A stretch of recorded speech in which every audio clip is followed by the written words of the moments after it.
ఎఫెసీ పత్రిక 5వ అధ్యాయం 15వ వచనం, దినములు చెడ్డవి గనుక మీరు సమయమును పోనీయక సద్వినియోగం చేసుకొనుము. స్తోత్రం దేవా, సర్వోన్నతుడా. ఈ సమయంలో నా ప్రభా, ఎవరు కూడా చేజార్చుకోకూడదు అవకాశాలని దేవా, ఏ ఉదయాన్ని చేజార్చుకోకూడదో ప్రతి వారు కూడా నా ప్రభా నువ్వు ఇచ్చిన అవకాశాన్ని సద్వినియోగం చేసుకునేటువంటి వారిగా ఉండేటకు కృప చూపించండి. ప్రతి బంధకాలు తెంచివేసినందుకు నీకు వందనాలు.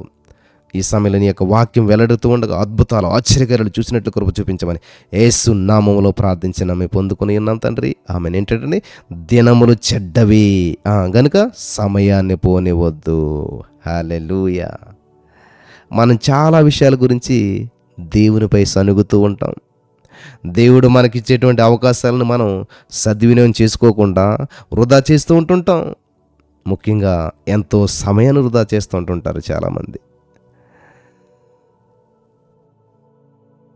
జాకోబు అనేటువంటి వ్యక్తి ఒక ఉండేలు తీసుకుని అడవిలో పక్షులను వేటాడటానికి వెళ్ళాడు.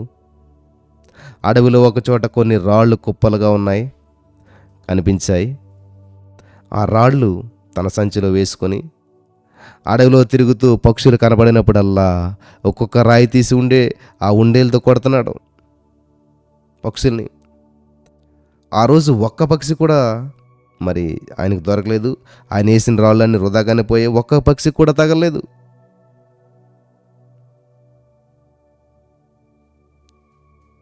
వింటున్నారా?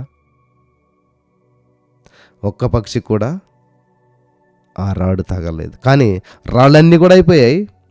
సంచిలో చేయి పెట్టి చూస్తే ఒకటే రాయి ఉంది. ఇంకా అతడు ఏం చేశాడండి, ఒక్క రాయితోటి ఏం చేస్తాం అని చెప్పి ఆ రాయిని ఇంకా చేత్తో పట్టుకున్నాడు. నడుచుకుంటూ వెళ్తున్నాడు, ఇంటికి వెళ్ళిపోతూ ఉన్నాడు. అలా కొంత దూరం వెళ్ళేసరికి మిట్ట మధ్యాహ్నం అయిపోవచ్చింది. ఎండ బాగా ఉన్నది. ఎండకి చేతిలో ఉన్న రాడు మెరుస్తూ ఉంది. ఎదురుగా ఒక వజ్రాల వ్యాపారం వస్తూ ఉన్నాడు. నీ చేతిలో ఉన్నటువంటి రాయి నాకు ఇస్తే 1,00,000 రూపాయలు ఇస్తానన్నాడు. అదేంటి, రాయి ఇస్తే 1,00,000 రూపాయలు ఇస్తానన్నాడా అని చెప్పి జాకోబు ఆశ్చర్యపోయాడు. ఆశ్చర్యపోయి ఏం చేయాలో అర్థం కావట్లేదు. ఏంటి 1,00,000 రూపాయలా, 1,00,000 రూపాయలా అని అడిగాడు. కాదు పోనీ 2,00,000 ఇస్తాను. 2,00,000 సరిపోదా? 5,00,000 ఇస్తాను. 5,00,000 సరే 10,00,000 ఇస్తాను, నాకు ఇచ్చేసేయి అన్నాడు ఆ వజ్రాల వ్యాపారి. 10,00,000 అని చెప్పి ఎలుగెత్తాడు, మొదలుపెట్టాడు. అయ్యో, ఎందుకు ఏడుస్తున్నా చెప్పు, నువ్వే చెప్పు, అని ఎంత కావాలో అంత ఇస్తాను అని అంటూ ఉన్నాడు వజ్రాల వ్యాపారి. ఈయన ఎలుగెత్తి ఏడుస్తూ ఉన్నాడు.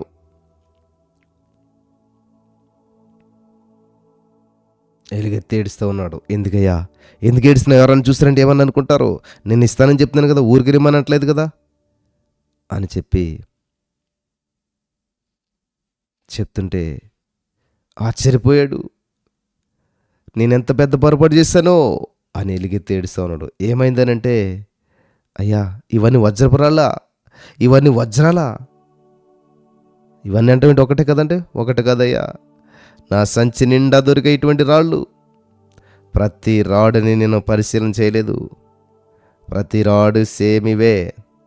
కానీ ఇంతవరకు అడివంతా తిరిగి అనేక పక్షులను కొట్టడానికి ఉపయోగించిన ఈ రాళ్ళు, పక్షులను కొట్టడానికి విలువైనటువంటి వజ్రపు రాళ్ళు వృధా చేశాను.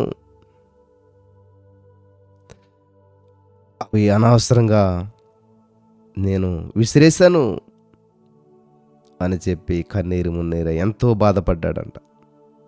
వాటి విలువ మొదట్లోనే తెలుసుకున్నట్లయితే లక్షలాది రూపాయలు సొంతం చేసుకునేవాడినే. ఇప్పుడు సమయం మించిపోయింది.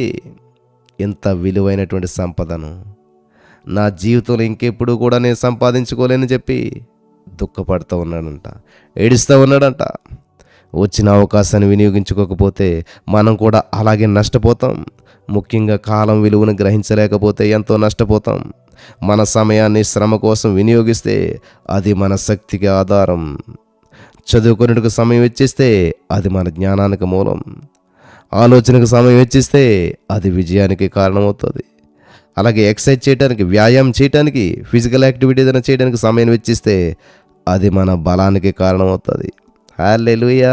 మరి అసలైనటువంటి విషయం ఏంటి తెలుసా? ప్రార్థించడానికి, బైబిల్ చదవటానికి, ఎర్లీ మార్నింగ్ దేవుని సన్నిధిలో గడపటానికి నువ్వు సమయాన్ని కేటాయిస్తే అది మన రక్షణకు కారణమవుతుంది, మన జీవితం వెలిగించబడటానికి కారణమవుతుంది, మన జీవితంలో పైన మార్పులు సంభవించడానికి కారణమవుతుంది. ఎర్లీ మార్నింగ్ దేవుని సన్నిధిలో నువ్వు ఇన్వెస్ట్మెంట్ చేసినట్లయితే, ఎర్లీ మార్నింగ్ లేచి దేవుని సన్నిధిలో నువ్వు గడిపినట్లయితే, ఆ సమయాన్ని నువ్వు అక్కడ దాచుకున్నట్లయితే, హల్లెలూయా, యేసయ్య మాటలు నువ్వు వింటూ వస్తున్నట్లయితే, ఎర్లీ మార్నింగ్ దేవుని సన్నిధిలో గడుపుతూ ఉండగా యేసయ్య మాటలు నీ హృదయానికి వెళ్తూ ఉండగా, యేసయ్య మాటలు బంగారు మూటలు, హల్లెలూయా, నడవగలిగే కాళ్ళు ఉంటే బంగారు బాటలు, హల్లెలూయా, యేసయ్య మాటలు బంగారపు మూటలు. కాబట్టి ఈరోజు నీ మాటలు వింటున్న ప్రియమైనటువంటి వారలారా, సమయాన్ని వృధా చేయొద్దు. దినములు చెడ్డవి, దినమును బట్టి మనం ఫాలో అవ్వద్దు. సద్వినియోగం చేసుకుందాం. పరిశుద్ధాత్మ దేవుడు ఈ మాటలు వినిచిన వారందరికీ కూడా జ్ఞానమును వెలిగింపునిచ్చి బయటపడటానికి సహాయం చేసి నడిపించునుగాక. ఆమేన్.